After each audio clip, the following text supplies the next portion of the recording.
তো জগদ্ধাত্রী পুজো কেটে গেছে 2 দিন হয়ে গেছে, আর আমি গত 5 দিন ধরে চন্দননগরে রয়েছি আমার বান্ধবীর বাড়িতে। এখানেই জগদ্ধাত্রী পুজো কাটিয়েছি। তো আমার বান্ধবীর বাড়ি থেকে এখন 5 দিন পরে বাড়ি যাচ্ছি। 5 দিন থেকে গেছি তার শ্বশুর বাড়িতে। তো আমার বান্ধবীকে দেখাই, সে মানে কেঁদে কেটে একসার হয়ে যাচ্ছে যে আমি বাড়ি চলে কেন যাচ্ছি, মানে আমি এর বাড়িতেই থেকে যাব, এইরকম ওর একটা চিন্তা ভাবনা।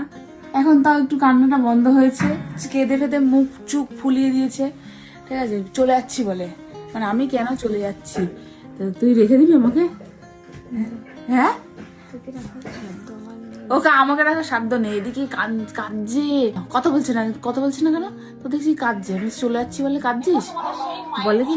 বলে কি যে হ্যাঁ, এদিকে আমাকে মাঝে মাঝে আমাকে হচ্ছে বুলি করে, আমাকে ইনসাল্ট করে, ঠিক আছে। তখন মনে থাকে না, ঠিক আছে বান্ধবী তো আছে। তোমাদের জন্য এরকম তোমাদের বান্ধবীরা কাঁদে গো। আমার বান্ধবী আমি চলে গেলে 1 দিন থাকলেও কাঁদে, 5 দিন থেকে গেছি তাও কান্না করছে।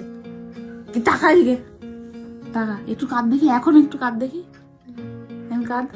মানে আমি চলে যাচ্ছি সের দুঃখে ও বাপি বাড়ি চলে যাচ্ছে, এই যে রেডি হয়েছে।